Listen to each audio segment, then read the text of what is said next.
안녕하세요. 저는 20대 후반의 여자입니다. 저는 고아원에서 자랐어요. 아주 어릴 때 고아원으로 들어왔다는데 원래는 생모가 저를 맡기면서 꼭 찾아오겠다고 절대 입양을 보내지 말아달라고 했대요.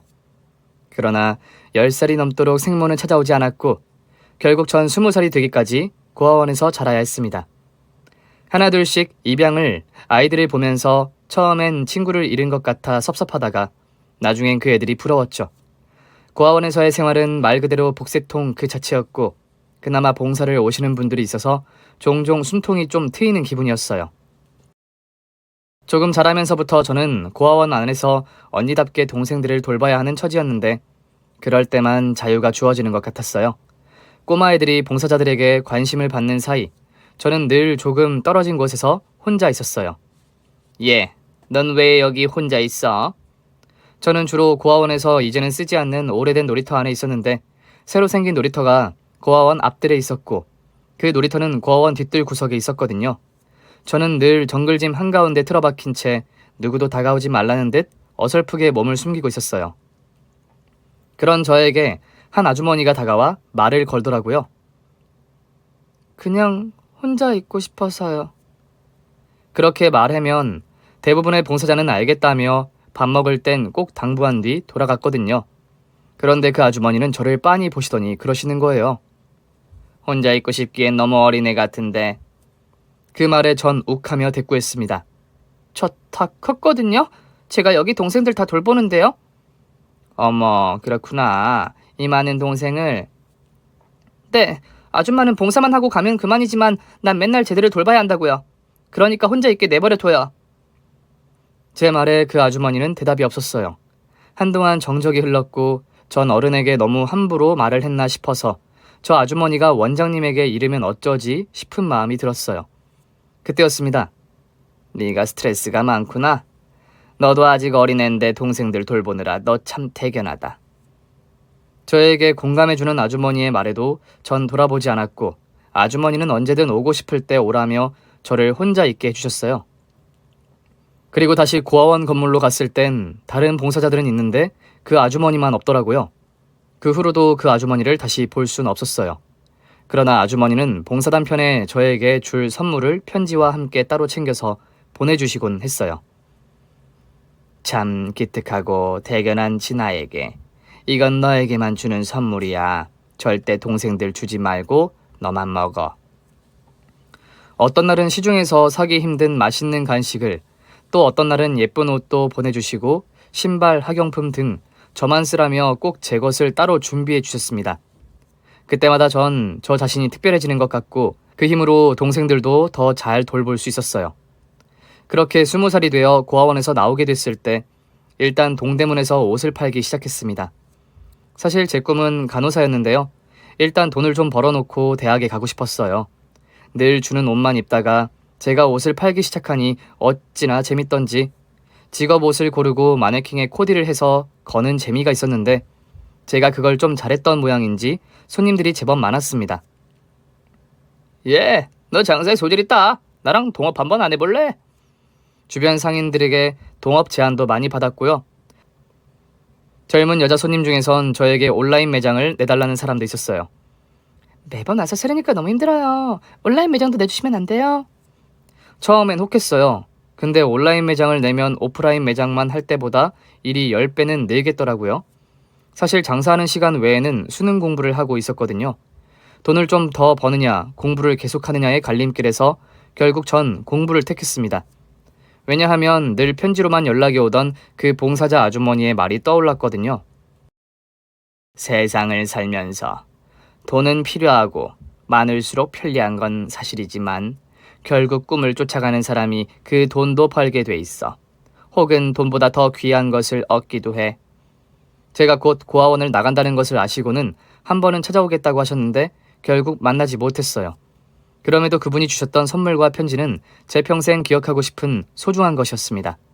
그렇게 학비를 다 모았을 때 저는 과감히 장사를 접고 간호대학에 진학했습니다. 옷장사도 재밌었지만 사명감 있는 직업을 택하고 싶었거든요. 고아원에서 지내며 동생들을 돌보며 살았던 탓인지 누군가를 돌보는 삶이 저에게 잘 맞는다는 걸 일찍이 깨달을 수 있었거든요. 대학에 들어가서 공부를 하니 옷을 팔 때와 비교할 수 없을 만큼 행복하더라고요. 공부를 열심히 하다 보니 장학금도 받게 되어 간호대학에 있는 내내 전 매일 희망으로 가득 부풀어 있었습니다. 진아야, 넌 어느 병원에서 일하고 싶어? 난 수술실 간호사가 되는 게 꿈이야. 그건 너무 어렵지 않아? 그래도 이왕 간호사가 됐으면 수술실에 꼭 필요한 간호사가 되고 싶어. 그렇게 전 졸업 후 대학병원에 취업했습니다. 막상 현장에 나와보니 보통 힘든 일이 아니더라고요. 하루는 저녁 퇴근이라 퇴근 후 혼자 하염없이 길을 걷고 있었어요. 대학에서 공부할 때 패기는 온데간데 없고 다시 동대문에 가서 옷이나 팔까 하는 생각도 들던 무렵이었습니다. 걷다 보니 어느새 제가 성수대교 위를 걷고 있더라고요. 언제 여기까지 왔지? 저녁도 먹어야 하고 쉬어야 또 근무를 할 텐데 싶어 지나가는 택시가 있나 주변을 두리번거리던 그때였습니다. 저 앞에 다리에서 뛰어내리려는 남자가 보이더라고요. 저는 일단 112에 신고한 뒤 그 남자를 향해 달리기 시작했습니다. 저기요! 잠깐만요! 난간에 반쯤 다리를 걸친 남자가 저를 보더니 소리쳤어요. 다가오지 마요! 저는 황급히 달리기를 멈출 수밖에 없었습니다. 저기요! 저랑 나이도 비슷한 것 같은데 잠깐 얘기 좀 해요. 오지 말라고요! 저도 지금 진짜 죽을 것 같이 힘들거든요? 같이 소주라도 한잔하면서 얘기 좀 해보자고요. 그 다음에도 뛰어들고 싶으면 안 말릴게요. 그 남자는 황당하다는 얼굴로 되물었습니다. 안 말린다고요? 네, 약속해요. 아니, 무슨 그런 약속을 해요? 왜요? 진짜 뛰어들고 싶은 게 아닌가? 그럼 나보다 나은 거네. 저는 그 남자를 말릴 생각으로 저도 신발을 벗고 난간 위로 올라가는 신용을 하기 시작했습니다. 잠깐만요. 지금 뭐 하는 거예요? 이렇게 하면 속이 좀 시원해져요? 나도 좀 해봅시다. 제가 바둥거리며 난간에 다리를 올리자 그 남자는 헐레벌떡 난간에서 내려와 저에게 달려오기 시작했습니다. 저기요, 진정해요. 남자는 제 몸을 난간에서 끌어내렸고 그때 마침 경찰차가 도착했어요. 미쳤어요? 진짜 올라가면 어떡해요? 그쪽도 올라갔는데 나라고 못 올라가라는 법 있어요? 법적으로 따지자면 올라가면 안 되죠. 저야 지금 딱 죽고 싶으니까 올라간 거고. 저도 딱 죽고 싶다니까요. 저희 둘을 본 경찰은 황당하다는 얼굴로 절 봤습니다. 여자분 신고하신 분 아니에요?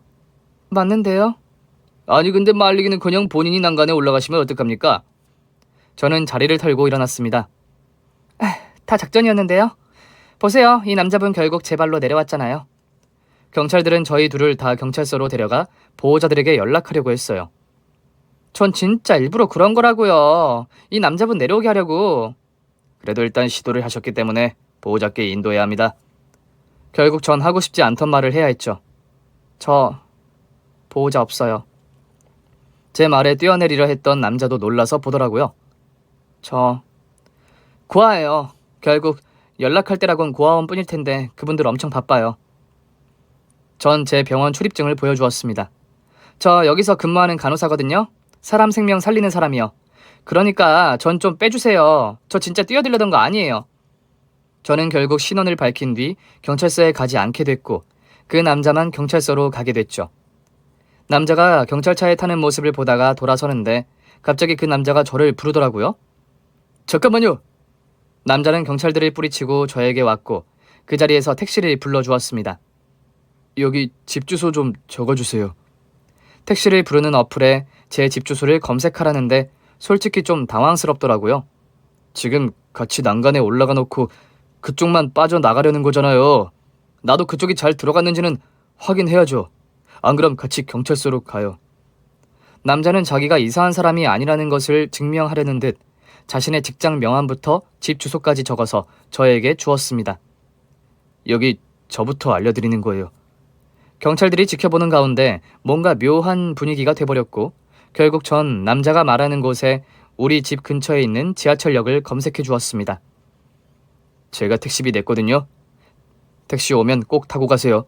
그리고 이왕이면 잘 도착했다고 그 번호로 문자 하나 주시면 안 될까요?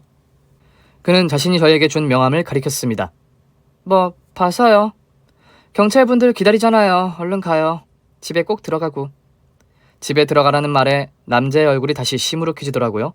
경찰차를 타고 가는 남자의 뒷모습을 보는데 한숨이 나더라고요. 아주 배가 불렀구만. 집에 가는 게 얼마나 좋은 건데. 그러면서도 도대체 무슨 사연이 있어서 강물에 뛰어들려 했나 신경이 쓰이더라고요. 결국 전 집에 도착해 그 남자에게 메시지를 보냈습니다. 저 덕분에 편하게 도착했어요. 그쪽은요? 1분도 지나지 않아 답이 오더라고요. 저도 가는 중이요. 저녁은요? 이제 먹으려고요. 뭐 먹을 건데요? 솔직히 입맛이 없어서. 그랬더니 그 남자 이번엔 저에게 치킨 쿠폰을 보내더라고요. 혹시 치킨 안 좋아하면 다른 게 보낼게요. 치킨 좋아해요. 혹시 그쪽은 뭐 좋아하는데요? 저도 보내줄게요. 저는 만나서 사주세요. 네? 제 생명의 은인이시잖아요. 한 번 더 만나고 싶어서요. 그는 불도저처럼 저에게 다가왔고 결국 저는 그와 밖에서 만났습니다. 저에게 밥을 사라고 하더니 좋은 레스토랑을 데려가서는 자기가 밥을 사더라고요. 그래서 또 다음에 제가 뭐라도 사겠다는 약속을 할 수밖에 없었고 그 다음에도 또 그 다음에도 그 남자가 모든 비용을 다 내던 어느 날 병원으로 한 중년의 여자분이 절 찾아왔어요. 한눈에도 세련돼 보이는 여자분이었는데 저에게 퇴근 시간을 물으시더라고요. 혹시 퇴근이 언제예요? 혹시 오늘은 저녁 근무신가? 마침 저녁 퇴근을 하던 날이었습니다. 아니요, 저 오늘 퇴근해요. 그럼 곧 퇴근이겠네. 기다릴 테니 나랑 좀 같이 가줄래요? 그분은 제가 구했던 그 남자의 어머니셨습니다. 저는 결국 그분을 따라 고급 레스토랑으로 향했고 마주 앉았는데 괜히 위축되더라고요. 그분이 뭔가 비싼 옷에 귀금속을 두르고 있어서가 아니라 그 아우라가 엄청난 거예요. 우리 아들을 구해줬다고 들었어요. 미안해요. 아들한테 제가 좀 물어봤어요. 감사의 인사를 하고 싶어서. 네. 제가 근무하느라 연락을 못 받는데 어머니께 어느 병원에서 근무하는지만 알려드렸다고 하더라고요. 맞아요. 연락처는 끝까지 안 가르쳐주더라고. 고마워요. 나 때문에 일어난 일이었는데 아가씨 덕분에 우리 아들을 잃지 않을 수 있었어요. 알고 보니 그 남자 자기 엄마가 친엄마가 아닌 걸 알고는 충격에 빠져서 물에 뛰어들려고 했더라고요. 우리 아들이 그 사실을 알고 굉장히 어두워졌었는데 요즘 다시 살아났어요. 너무 고마워요. 아니에요. 저는 그냥 지나가다가 도운 건데. 지금 밥도 엄청 얻어먹고 구해준 값을 톡톡히 받고 있어요. 이제 그만 사셔도 되는데. 제가 한 번은 사야 끝날 것 같은데 내일 먼저 계산을 하셔서. 계속 얻어먹어요. 네? 아유, 아닙니다. 저 어릴 때 하도 얻어먹기만 해서 그런 거 안 좋아해요. 근데 아드님이 사주시는 게 너무 비싸서 제가 내기가 좀 어려워요. 어렸을 때 고아원에 있었다면서요. 아, 네. 미안. 우리 아들도 고아원에서 입양한 애라. 너무 불편하게 생각하지 말아요. 우리 애가 술에 취해서 그러더라고요. 아가씨를 만나고 보니 그래도 입양돼서 잘 산 애가 불평을 가지면 안 되겠다 싶고 또 아가씨가 자꾸 생각이 난대요. 그래서 자꾸 연락을 하나 봐. 혹시 실례가 안 된다면 이름 좀 물어봐도 돼요? 우리 아들이 절대 안 알려주더라고. 아, 저 윤진아예요. 제 이름을 들은 그분은 너무 놀라면서 제 손을 꼭 잡으시더라고요. 네가 진아니? 어떻게 자랐어? 네? 나 기억 안 나? 너한테만 선물 따로 보내던. 저는 입을 틀어막고 말았습니다. 헐, 그 아주머니세요? 그래, 나야. 알고 보니 그분은 저에게 늘 편지와 선물을 따로 보내셨던 그 자원봉사자 아주머니였어요. 죄송해요. 분명 얼굴을 기억하고 있었는데. 아휴, 너무 어릴 때였지. 그렇기도 하고 내가 봉사 갈 땐 굉장히 수수하게 입고 갔었어. 너무 신기해요. 그러니까 나도 너무 신기하다. 신기하게도 그 아주머니와의 인연은 그렇게 연결되었고 저는 결국 그 아주머니의 아들이자 제가 목숨을 구했던 그 남자와 결혼을 약속하게 되었습니다. 결혼 후에도 전 간호사 일을 계속했어요. 물론 병원 생활은 여전히 녹록지 않았습니다. 그러던 어느 날 수간호사가 제 뺨을 후려치더니 침을 뱉는 거예요. 그런데 그 모습을 하필 저희 시어머니가 보신 거죠. 인연이 내 며느리한테 뭐하는 짓이야? 시어머니는 수간호사에게 소리치며 본인의 이름을 알려주셨고 순간 병원 경비들이 달려와 시어머니를 둘러싸며 깍듯이 인사했습니다. 이 사장님! 늘 저를 괴롭히던 수간호사의 얼굴은 새하얗게 질리고 말았죠. 사실 전 병원에는 결혼 소식을 알리지 않았습니다. 연가를 사용하지 않은 상태여서 결혼식도 연가를 쓰고 할 생각이었어요. 사실 저 간호사들 사이에서 집단으로 괴롭힘을 당하고 있었거든요. 일명 태움이라고 하죠. 남편과 성수대교에서 만났던 그날도 전 계속되고 있는 괴롭힘으로 인해 지쳐 있었어요. 그래서 물에 뛰어들려던 남편을 보며 공감할 수 있었고요. 특히 저를 괴롭히는 선배 무리의 선봉엔 수간호사가 있었습니다. 야, 윤진아. 이번에 행사 때 네가 춤 좀 춰야겠다. 네? 저 춤 잘 못 추는데. 그럼 내가 출까? 간호대학에 다닐 때로 선배가 후배를 괴롭히는 일은 흔했지만 직장에서 겪는 괴롭힘은 비교할 수 없을 만큼 더 힘들었습니다. 결국 병원 행사에서 전 춤을 췄어요. 이거 안 하면 더 괴롭히겠지 싶어 하겠다고 했는데 춤을 춘 뒤엔 더 저를 무시하고 비아냥거리기 시작했습니다. 넌 출한다고 추니? 네? 아니, 그렇게 못 출 거면 애초에 못 추겠다고 말을 하든가. 보는 사람들이 우리 병원 간호사들을 얼마나 무시했겠니? 솔직히 간호사가 춤을 못 춘다고 무시당할 직업은 아니지 않나 싶었지만 꼭 참았습니다. 한마디 대꾸했다가 10마디 들은 게 한두 번이 아니었거든요. 죄송합니다. 난 네가 이래서 싫어. 넌 안 혼나려고 사니? 좀 혼나더라도 네 의견을 말해야 할 거 아니야. 네가 이렇게 저자세로 나오면 네 후배들은 더 힘들지 않겠니? 병원에서 근무한 지 1년이 지나자 제 밑으로도 후배가 들어왔어요. 다른 동기들은 후배 간호사들에게 눈총 주고 뭐만 했다 하면 무시하는 발언을 서슴지 않았지만 저는 괴롭힘에 가담하지 않았어요. 동기들을 말려보려고도 했지만 전혀 먹혀 들어가지 않았죠. 내가 왜 참아야 돼? 나도 당한 게 있는데. 나도 싫어. 어차피 우리가 근절시킨다고 근절될 문화도 아니고 그냥 이대로 설래. 나중엔 다 내 미치겠지 뭐. 그래도 밑에 애들 들어오니까 스트레스 풀 때가 생겨서 너무 좋다. 우리가 당한 걸 생각해야지. 똑같이 하면 똑같은 사람밖에 더 돼? 그렇게 이빠른 소리를 했다가 결국 동기들에게까지 외면을 받기 시작했습니다. 그래서 결혼 소식은 병원에 아예 알리지 않게 된 것이었죠. 결혼식 전 신혼집으로 이사를 해야 했어요. 어쩔 수 없이 휴가가 좀 필요하더라고요. 그래서 그동안 안 쓴 연가를 3일 쓰고 쉬었는데 그렇게 행복할 수가 없더라고요.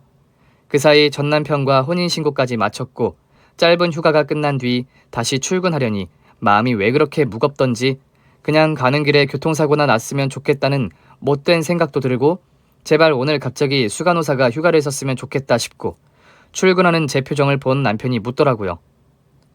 여보, 근데 표정이 왜 그래? 설마 아직도 선배들이 괴롭히는 거야?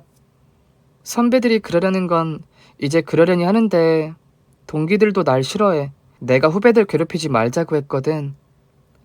그래서 표정이 그런 거야? 그럼 병원을 옮기는 건 어때? 그래도 우리 집에서 가장 가깝고 나도 일이 손에 익어서 쉽진 않아. 뭐 다른 데 간다고 상황이 크게 다를까 싶고. 남편은 잠시 저를 보더니 뭔가 말을 하려다가 많은 눈치였습니다. 일단 너무 힘들면 휴가 더 쓰고 쉬어. 아직 연가 다 안 썼잖아. 나 없어서 다들 나 대신 일했을 텐데 또 어떻게 그래? 데려다 줄까? 아니야. 그러다 자기 늦으면 어떡해.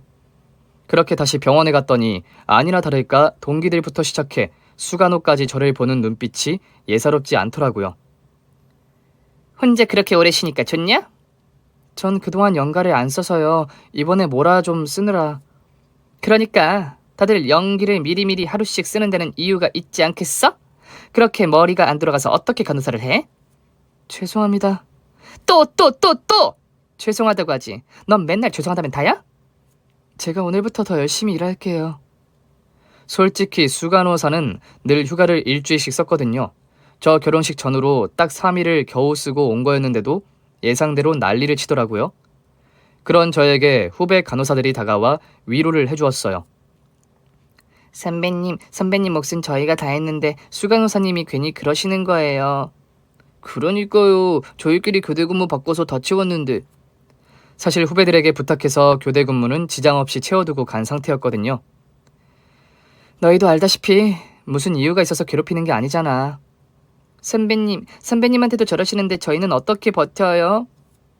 내가 얼른 저기까지 올라가 볼게. 진짜 얼른 올라가 주세요. 그렇게 웃고 있는데 동기들이 저랑 후배들을 째려보면서 지나가더라고요. 너희 빠지고 싶을 때 언제든 말해. 당분간은 내가 오프 반납하고 다 채울 테니까. 나중에요. 선배님도 피곤하시잖아요. 근데 뭐 하면서 쉬셨어요? 사실 저를 믿고 따라주는 후배들에게도 곧 결혼한다는 이야기를 하지 않았어요. 행여나 어디서 말이 새나갈지 모르니까 그만큼 병원이 싫었습니다. 조만간 알려줄게. 오, 뭐 좋은 일이에요? 뭔데요? 그때였습니다. 야, 니들 일 안 해? 전 행여나 후배들이 더 괴롭힘을 당할까봐 서둘러 자리를 피했습니다. 저는 힘이 없는 선배인 게 늘 미안했어요. 선배들에겐 물론 동기들에게까지 무시당하는 제가 무슨 힘이 있었겠어요. 그렇게 결혼의 기쁨을 채 누리기도 전에 병원으로 돌아간 저는 그 주를 정신없이 보냈습니다. 주말이 되자 시어머니께 연락이 왔어요. 이사하느라 수고했다며 가족 별장에 같이 가자고 하시더라고요. 하지만 전 일요일 오후에 출근해야 했어요. 어머니, 저 너무 가고 싶은데 주말에 출근이 있어요. 그래. 그럼 걱정하지 말고 와. 순간 전 귀를 의심했습니다. 그러니까요, 어머니. 제가 일요일 오후에 출근을... 아유, 알았다니까 걱정 말고 와. 일단 시어머니께서 별장으로 출발하자고 한 건 토요일 오전이었거든요. 반나절이라도 잘 보내고 오자 싶어서 남편과 함께 출발했습니다. 가는 길에 남편과 시어머니의 이야기를 듣게 됐어요. 그럼 어머니가 고아원 봉사활동 다니다가 자기를 입양하신 거야? 그랬지. 나 아주 아기 때. 자기는 진짜 행운아였네. 우리 엄마는 날 데리러 온다고 해놓고 안 왔대. 그래서 난 입양도 못 가고. 그나저나 어머니는 왜 그렇게 고아원 봉사활동을 다니시는 거야? 다른 봉사활동도 많잖아. 바쁘셔서 직접 현장은 잘 못 다니시는 것 같은데. 사실 저는 시어머니의 일에 대해 아는 게 별로 없었어요. 어떤 재단 이사장이자 실소유자라는 것만 알고 있었는데 그마저도 자세히 아는 건 없었거든요. 다만 부자라는 건 자연스럽게 알게 됐죠. 일단 시어머니께서 저희 부부에게 해주신 집부터가 신혼부부가 살기에는 너무 으리으리한 부부 공동명의의 아파트였고요. 시어머니는 제가 남편과 결혼하기 전부터 저에게 좋은 자동차에 옷에 명품백까지 툭하면 사주셨어요. 제가 오죽했으면 남편에게 이렇게 물었다니까요. 혹시 어머니 말이야, 당신도 모르게 금융계에 종사하시는 거 아니야? 에? 전혀 아닌데? 왜 그렇게 생각해? 아니, 재단 이사장이라도 해서 돈이 이렇게 많을 수 있나 싶어서. 혹시 이자 많이 붙는 쪽 금융계의 큰손이신가 싶어가지고. 남편은 제 말에 뒤집어질 듯 웃더라고요. 우리 외가 쪽이 원래 좀 부자였대. 그래서 엄마한테 유산이 많이 남겨졌는데 재단은 원래 외가 소유였을걸? 남편은 시어머니가 고아원 봉사를 다니는 이유에 대해 말해줬어요. 엄마가 어릴 때 여동생을 잃어버렸대. 그래서 고아원 봉사활동을 하시는 것 같더라고. 그래서 결혼도 안 하신 거고? 엄마가 데리고 나갔다가 잃어버린 거라 늘 마음에 짐이신가 봐. 물론 이제는 가도 못 찾는다는 걸 알지만 그렇게라도 마음의 짐을 좀 덜어내고 싶으신 거겠지. 그러셨구나. 엄마가 자기 얘기한 적 있어. 고아원에 봉사 가서 만난 여자애가 있는데 이상하게 마음 간다고. 나한테 진짜 잘해주셨어. 사실 엄마는 자기한테 자립지원금을 주고 싶어 했었어. 어머, 정말? 근데 고아원에서 안 받아줬다고 하더라고. 특정인에게만 주는 건 좀 곤란하다고. 그러셨구나. 진짜 신기하다. 어떻게 그때 만난 그 자원봉사자 아주머니가 내 시어머니가 돼? 이렇게 만나려고 그랬나 보지. 당신이 날 성수대교에서 발견한 것도 신기하지 않아? 그러니까. 그렇게 남편과 가족 별장으로 가는 길은 정말 행복했어요. 매일 이런 나날만 계속된다면 얼마나 좋을까 싶을 정도였죠. 별장에 도착했더니 시어머니께서 출장 요리사를 불러서 이미 근사한 식사를 마련해 두셨더라고요. 어머니, 너무 맛있어요.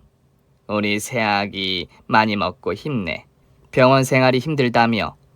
전 깜짝 놀라 남편을 봤죠. 남편이 모른 척 고개를 돌리더라고요. 그럴 거 없어. 얘도 나한테 말을 할 만하니까 한 거야. 내가 그 병원 재단 주인이잖니. 네? 너 내가 가진 재단 이름 알잖아. 아, 맞다. 병원이 이름을 바꾼 지 좀 됐지? 그 병원에 전에는 재단이랑 이름이 똑같았어. 전혀 몰랐어요. 어떻게?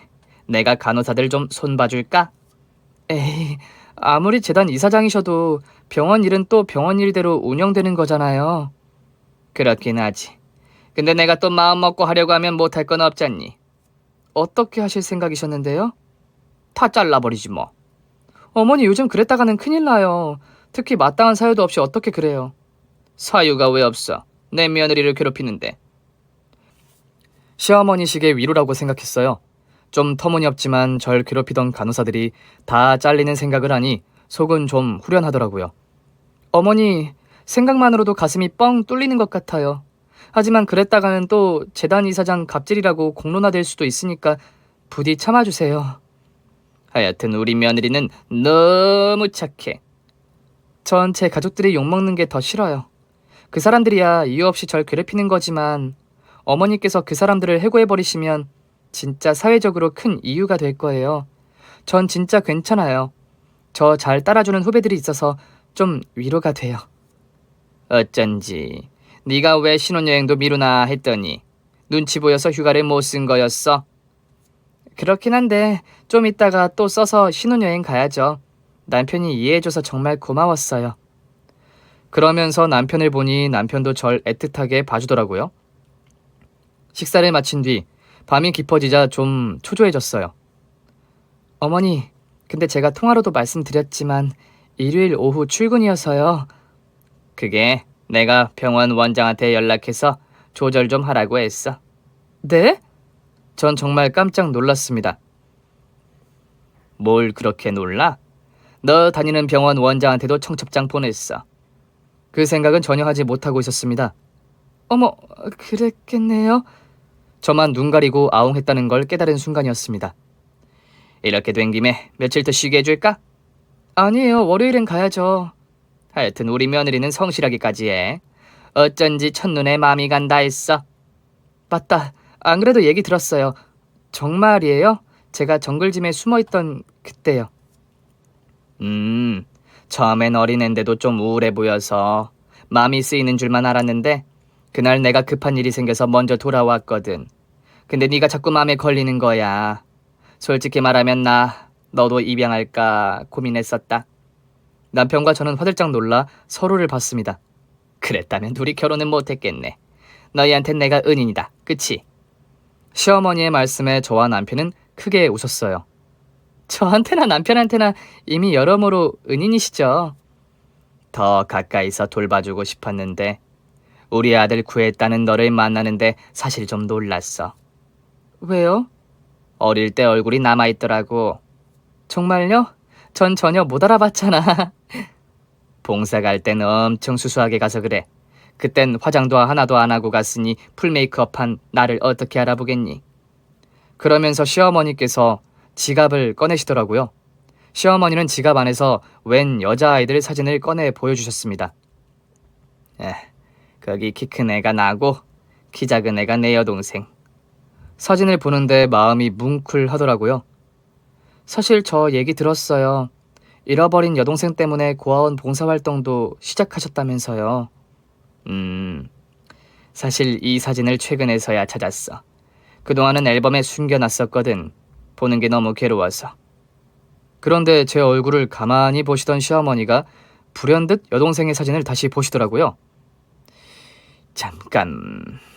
시어머니는 저와 여동생의 사진을 번갈아 보셨고 한참을 보더니 말씀하셨습니다. 어머, 너랑 내 여동생이 많이 닮았구나. 네? 그래서 정이 갔나 봐. 어쩜 이렇게 닮았지? 이거 봐봐. 시어머니는 남편에게 그 사진을 건네주셨고 사진과 저를 번갈아 보던 남편도 당황한 듯 말했습니다. 정말이네. 그러나 전 보고도 잘 모르겠더라고요. 진짜 나랑 닮았어? 이분이? 엄마랑 어떻게 헤어진 건지 알고 있어? 네? 그게 저 어릴 때 고아원에 맡겨놓고 가셨대요. 꼭 데리러 올 거니까 저 입양 보내지 말라면서. 그런데 안 온 거야? 네, 그랬다고 하더라고요. 갑자기 이야기는 저는 얼굴도 모르는 제 생모에 관한 이야기가 이어졌고 시어머니는 제 생모에 대해 좀 알아보자고 하시더라고요. 저랑 이모님이 닮아서요? 닮아도 너무 닮아서. 혹시 몰라서 알아보는 거니까 좀 동의해 줄래? 저야 뭐 상관은 없는데 사실 저 유전자 등록도 해놨는데 지금까지 연락 없었어요. 그래? 네. 고아원에서 나온 뒤 가장 먼저 한 게 유전자 등록이었거든요. 막상 혼자가 되고 보니 혹여나 생모가 날 찾고 있지 않을까 싶어서 유전자 등록도 했지만 수년이 지나도록 연락은 없었죠. 그렇게 전 주말까지 푹 쉰 뒤 다시 지옥 같은 병원으로 돌아가야 했습니다. 이번에도 역시나 제가 출근하기를 기다렸다는 듯이 수간호사가 제 앞을 가로막더라고요. 너 대체 뭐니? 아, 그게 제가 갑자기 일이 좀 있어서요. 내가 주말에 집에 갔다가 얼마나 놀랐는지 알아? 네? 왜요? 나더러 네 대타를 뛰라잖아! 수간호사는 병원이 떠나가라 소리쳤고 주변을 지나가던 환자들까지 저와 수간호사를 구경하기 시작했습니다.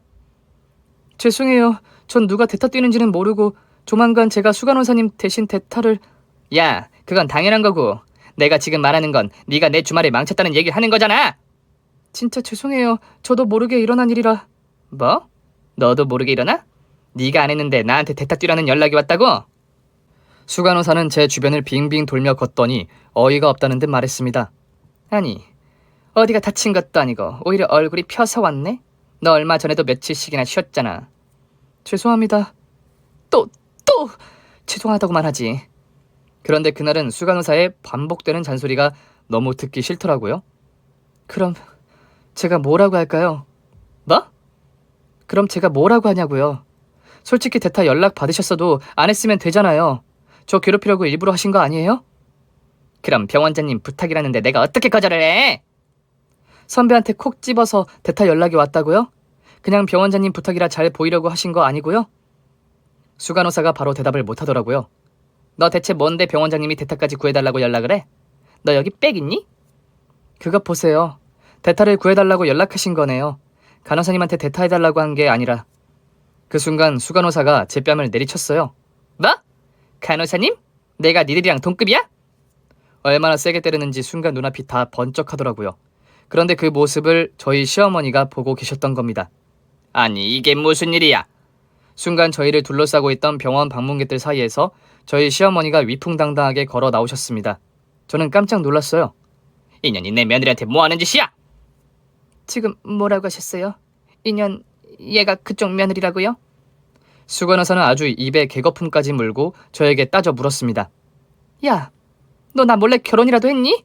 아니면 애초에 우리를 속인 거야? 시어머니는 저에게 따져 묻는 수간호사를 손가락 끝으로 툭툭 쳐 밀어내시더니 제 앞을 떡하니 맞고 서셨어요. 제 앞에 서 계시는데 커다란 산이 하나 선 것처럼 거대해 보이더라고요. 사실 저희 시어머니가 키가 좀 크셨거든요. 시어머니는 수간호사를 내려다보니 말씀하셨습니다. 너 아주 선배로서 못된 것만 배웠구나. 지금 당장 내 며느리한테 사과하면 없던 일로 해줄게. 수간호사는 콧방귀를 끼더라고요. 시어머니가 며느리 직장 와서 이러는 거 직장 생활에 도움이 될 것 같아요? 그래서 사과 못하겠다. 사과를 왜 해요? 저게 나한테 계기다가 얻어 터진 건데. 그래? 내가 누군지 알려줄까? 진짜 어이가 없어서 누구신데요? 나 오영숙이다. 시어머니는 모두가 들을 수 있을 만큼 큰 소리로 본인의 이름 석자를 말씀하셨고 수간호사는 그 이름을 듣고 잠시 주춤하더라고요. 귀에 있긴 한데 누군지를 모르겠는 표정이었습니다. 그때 경비원 3명이 달려오더라고요. 이사장님! 이사장님 오셨습니까? 오시느라는 말씀 듣고 문 앞에서 기다리고 있었습니다. 그들은 시어머니를 향해 깍듯하게 인사했습니다. 미안. 내가 우리 며느리 일하는 것 좀 몰래 보고 싶어서 쪽문으로 들어왔어요. 원장님이 기다리고 계신가? 예! 그제야 수간호사는 얼굴이 새하얘진 채 고개를 숙였습니다. 시어머니는 집게손가락으로 수간호사의 턱을 천천히 들어 올리셨어요.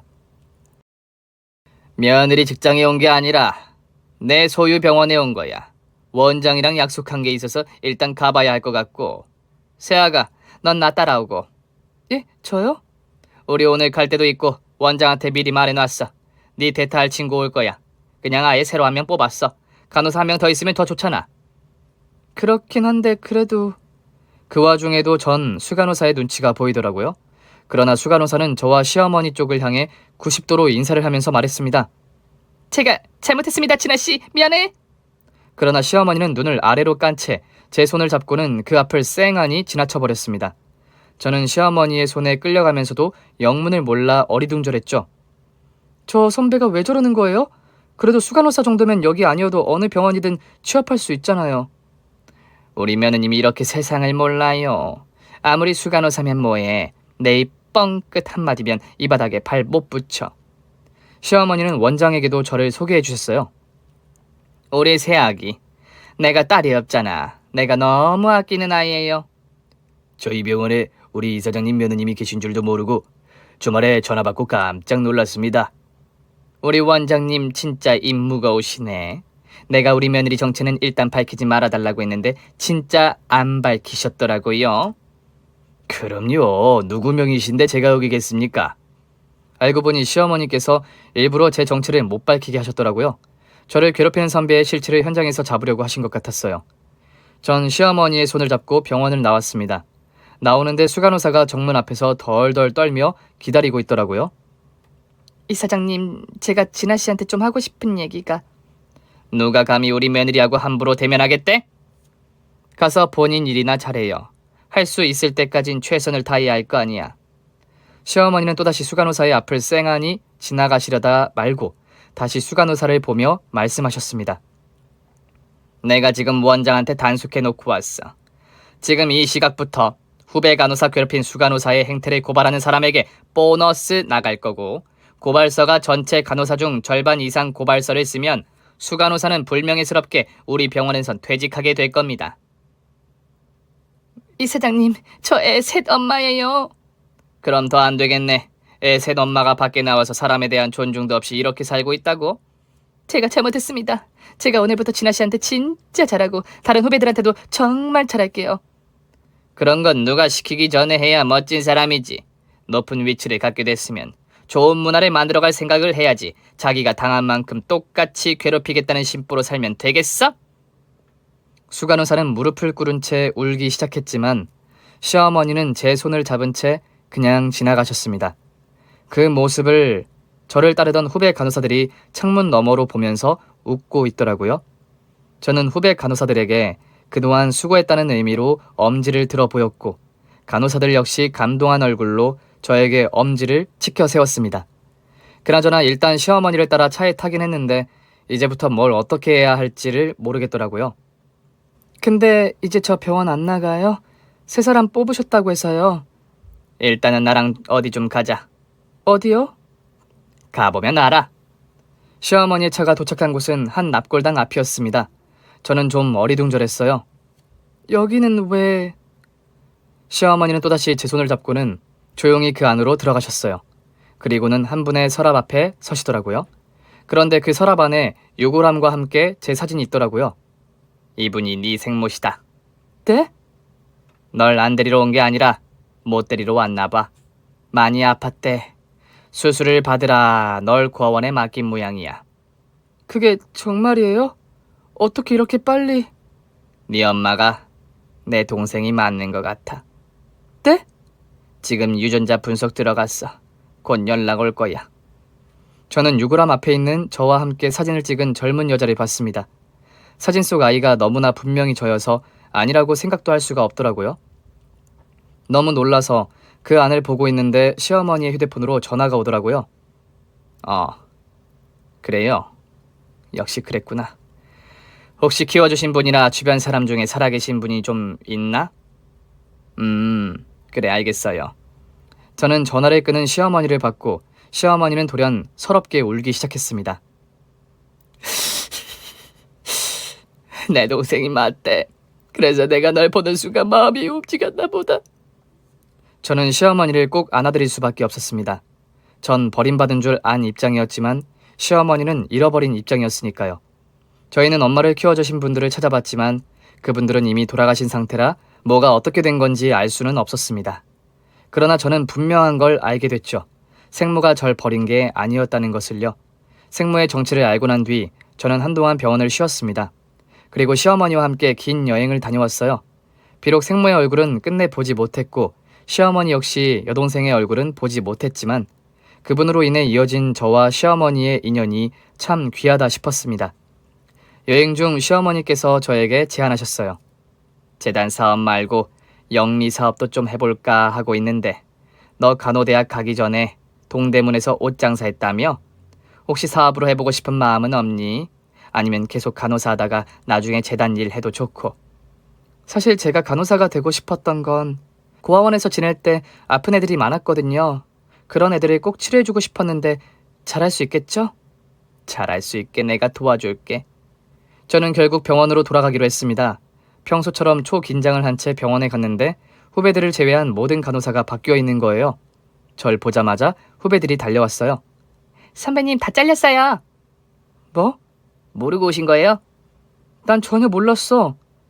저와 후배들을 괴롭히던 동기 간호사들까지 모두 중징계를 받고 사직서를 썼다고 하더라고요. 마침 분원 간호사들이 분원 리모델링 때문에 쉬고 있었는데 서울 병원으로 인사 이동을 온 거였어요. 새로운 간호사분들은 다들 너무 좋은 분들이었습니다. 힘든 일을 함께하는 동료로서 서로를 위해주고 챙겨주는 분위기 속에서 일을 하더라고요. 아유, 그 수간호사 원래 유명했어. 분위기 흐리는 거로. 그 간호사 초년생 때 일을 너무 못해서 선배들한테 어지간히 혼이 났었나 봐. 근데 실수를 너무 많이 했대. 그래서 혼이 난 걸 가지고 자기 후배들한테 그 스트레스를 다 푼 거야. 사람이 못난 거니까 다들 잊고 우리끼리 즐겁게 잘 지냅시다. 덕분에 저는 동료들에게 청첩장을 돌릴 수 있게 됐습니다. 후배들에게 뒤늦게 휴가를 쓰고 신혼집 이사한 일을 말했더니 섭섭하다며 집들이를 거하게 하라는 요청을 받았습니다. 저는 남편과 시어머니의 사랑 속에서 또 동료들의 배려 속에서 집에서도 직장에서도 행복하게 지내고 있습니다. 살다 보니 이런 날이 다 오네요. 그러니 저도 누군가에겐 희망을 주는 사람이 될 수 있게 오늘 하루도 착실하게 살아야겠습니다. 오늘 준비한 사연은 여기까지입니다. 재미있게 들으셨다면 구독과 좋아요, 알림 설정까지 눌러주세요. 그럼 저는 다음 사연으로 찾아뵐게요. 오늘도 건강하고 행복하세요.